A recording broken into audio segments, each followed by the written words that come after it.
नमस्कार, स्नेहाज किचनमध्ये आपलं स्वागत आहे। आज मी बनवणार आहे कुरडईची भाजी। तर त्यासाठी मी कुरडई अर्धा तास पाण्यात भिजत घातली आहे।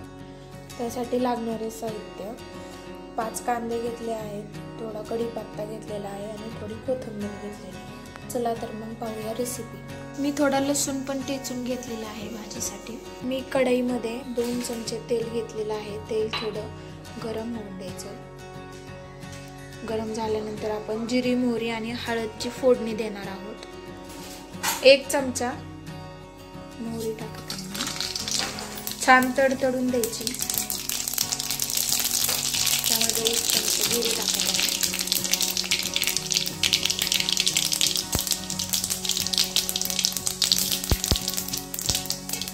थोडा लसूण,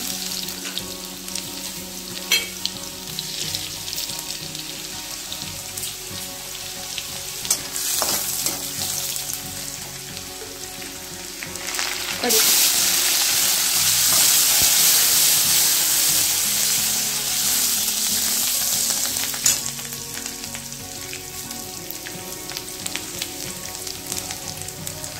कांदा टाकायचा, छान फोडणी द्यायची।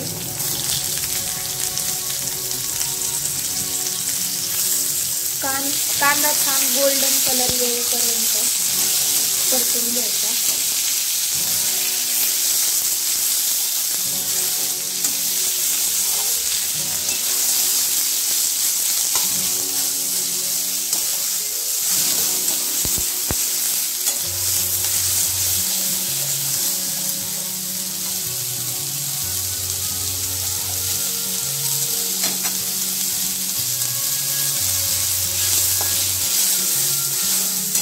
हळद मी नंतर न टाकत आहे, कारण की हळद थोडी करपली जाते।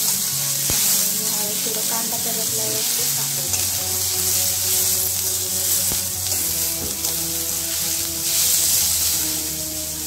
कुरडईच्या भाजीसाठी मी कांदा जास्त टाकत आहे, त्यामुळे भाजीची चव छान लागते।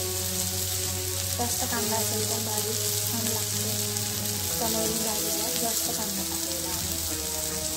कांद्याला छान गोल्डन कलर आहे, त्या आला आहे। त्यामध्ये मी आता थोडं मीठ टाकत आहे, चवीनुसार मीठ टाकते आणि आता थोडी हळद टाकणार आहे, थोडीशी टाकते।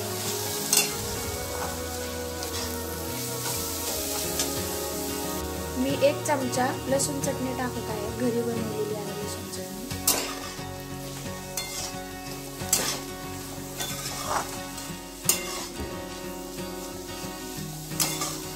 छान परतून घ्यायचं। आता त्यामध्ये मी कुरडई टाकत आहे, भिजवलेली।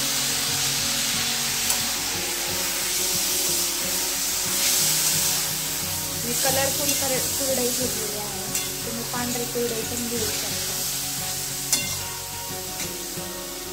आता त्यामध्ये मी कूट टाकत आहे, तुम्हाला जसं हवा आहे तसं तुम्ही टाका। थोडा मोठा कूट टाकायचा, म्हणजे भाजी जास्त चिकट होणार नाही। कलरफुल कुरडईची भाजी लहान मुलांना आवडेल पण, आणि ते चवदार पण झालेले आहे।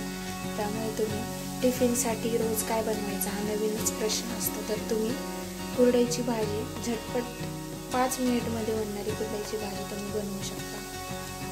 ही जास्त शिजवून नाही द्यायची, नाहीतर त्याचा गिजगा होतो, छान नाही लागत चवीला।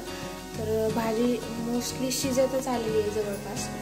तर आपण त्यामध्ये आता कोथिंबीर टाकणार, कट केलेली।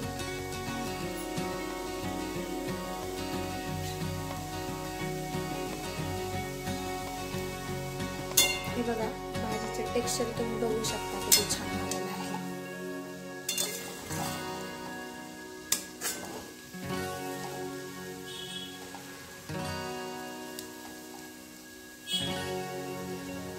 भाजी शिजत आलेली आहे, तर मी आता गॅस बंद करणार आहे। अशाच नवनवीन ही पण रेसिपी तुम्ही ट्राय करा, आणि अशाच नवनवीन रेसिपीसाठी स्नेहाज किचनला लाईक, शेअर आणि सबस्क्राईब